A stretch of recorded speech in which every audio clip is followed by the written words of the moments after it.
What's on, ladies and gentlemen? My name's Ross, I like games, and today we need to look at a deck that's gone and won a Vault Tour. You see, over at Gen Con recently, there were two Vault Tours, a Sealed and an Archon, where you choose your own deck. And we're going to start off having a look at the Sealed winning deck, which is Maxima, Hunter of the Eloquent Strand.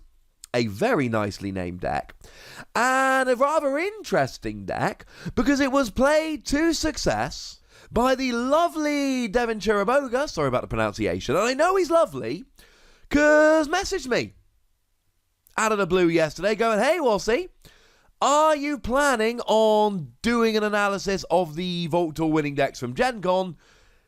I want to see what you say about my deck." So, usual apologies here. I am very sorry if I don't do your deck justice. Fingers crossed, eh? Having a look through the deck list, I mean, firstly, right, it's got logos and Mars, so that makes me pretty happy. Secondly, oh my goodness, this deck loves its cheeky damage. When I say cheeky damage, I mean non-attack damage. So if we start off with Mars, we've got 2 copies of Carpet Flotsam. Gives you an amber bonus. If there are no friendly creatures in play, you deal 4 damage to each creature. Now, technically, that is yours and your opponent's, but remember, you can only play it if your opponent's got no creatures in play. So that's alright. We've got Mother Gun, which has got an action. Reveal any number of Mars cards from your hand. Deal damage to a creature equal to the number of cards that you just revealed. 2 copies of Tixel Beam Buckler. Every time you play one of these bad boys down, you deal 2 damage to a creature and move it to either flank of your opponent's battle line. You've then got Quixlix Plague Master. Now this one's a little bit more specific. When you fight or reap, you deal 3 damage to each human creature, and it cannot be prevented by armor. Great if you're against Sanctum, rather less good if you're against Mars. Incidentally, it says each human creature, not each enemy human creature, so it would hurt yours as well. To be fair, we do have Professor Sutterkin and Phyla the Researcher, who do need to watch out, because not only will they be hurt by this, but they've both got less than 3 power, they will be destroyed by this. But the cheeky damage keeps going. So if we head over into logos, we've got 2 copies of Poke. Deal 1 damage to an enemy creature. If it destroys that creature, you get to go ahead and draw a card. Well, that's kind of cool. Though to be fair, that's all we've got in logos. But then we can head on over into shadows. We've got a Nerve Blast. Deal an amber. If you do, deal 2 damage to a creature. We've got Sucker Punch, that lovely alpha card that gives you an amber bonus, and you get to deal 2 damage to an enemy creature. If it's destroyed, you can archive it, so you can use it on your next turn. We've got a copy of Whistling Darts. When you play it, you deal 1 damage to each enemy creature, and you get an amber bonus for playing it.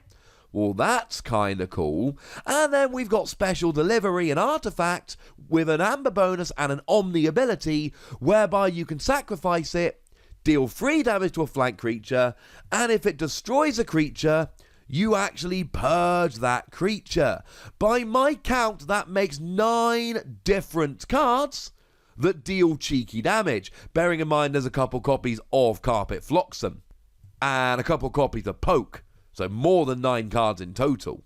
This means that if your opponent's playing down awkward cards that you really want rid of, maybe they play something like a Dusk Witch, you can get rid of them pretty gosh darned easily. It means if your opponent wants to start messing around with stuff like Plague Rats, you can get rid of them pretty darned easily. That's kind of cool. And actually, having just finished talking about all the cards that deal cheeky damage, I should mention Entropic Swirl. Now, what you do is you choose a creature, and for each trait the creature has, you deal it 2 damage and gain an amber. It's good for cheeky damage, but it's also good for gaining amber. It's not a pure cheeky damage card, but I mean, to give you an example, let's take something like Tixel Beam Buckler. It's a Martian and a soldier, so you deal it 4 damage and gain 2 amber. Although Beam Buckler would survive because of the armor. Just an example. But the other thing, there are a couple that jump out, and there are two cards in Shadows that I absolutely adore here. Firstly, we've got Nightforge. Nightforge lets you forge an extra key, gives you an amber bonus, and lets you forge a key at +4 current cost, so 10 unless there's anything else that is affecting the cost of keys, but only if you've not forged a key this turn. So it'll never let you forge 2 keys in one turn, but it will let you, for instance, build up 10 amber and then forge a key. Really 9 amber, then you play this, then it goes up to 10, then you forge a key. So if your opponent's got lots of ways to capture or steal amber, you can just get the amber, play Nightforge, and then you're forging a key before your opponent has a chance to steal or capture or make you lose it. And then, of course, we've got the counterpoint to that, which is Miasma, which stops your opponent forging a key because it skips their forge a key step, plus gives you an amber bonus. Now, I've said this a few times, and I suppose it bears repeating. It doesn't stop your opponent forging a key. It delays your opponent forging a key. They've still got just as much amber as they had at the beginning of their turn, but now they haven't forged a key. And this is brilliant because it's giving you an extra turn. It's buying you a turn. And that means that a lot of the time, you're going to win the game. Or at least, it is going to give you an extra turn to try and win the game. And that's about all you can really ask for. That's what Miasma does. So that's what really jumps out to me as we look through the deck. Cheeky damage, Nightforge, Miasma. But there's a whole bunch of other really good stuff. I mean, if we finish off with Mars, we've got a copy of Collector Worm. 2 power, 5 armor, and when you survive a fight, and with 5 armor you're going to be surviving an awful lot of fights, you archive the creature that you fight, but it puts it into your archives. Now, to be fair, that means that you need to be really careful. If you pick up your archives, your opponent gets their creatures back, but you can use this to really hurt your opponent. Not only remove a creature, but archive it so they can't even get it back. Oh yeah, and Ixalixi Fixfinger. Let's call him Mr. Fixfinger. Mr. Fixfinger, 2 power, 2 armor.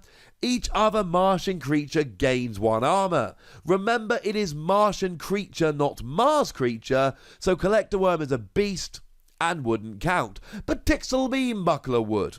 We got 2 of those. 4 power, 1 armor, goes up to 2. We've already talked about him. Speaking of creatures though, we do have a copy of Mars First that just lets you ready and use a friendly Mars creature. So you can play Collector Worm down, it goes down exhausted, as does every creature, and then immediately ready it and use it to archive one of your opponent's creatures. That's kind of cool. Also, I should make really clear, Collector Worm doesn't have to destroy a creature. So if you go against a 4 power creature, let's say something like Charette, you will deal 2 damage. They will not destroy you because you've got 5 armor, they'll actually do nothing. And even though Charette isn't destroyed, it still gets archived. That's important to point out. We've got a Xanthix Harvester, 3 power, no armor, and when you reap you gain 2 amber rather than 1. But there's a catch, it cannot be used if it's got any non-Mars neighbours. Yxeely Dominator, a 9 power, 1 armor creature with Taunt. Again, it's not a Martian, so you don't get the extra armor with Mr. Fixfinger. Having said that, there is also a catch. It enters play stunned. Boo!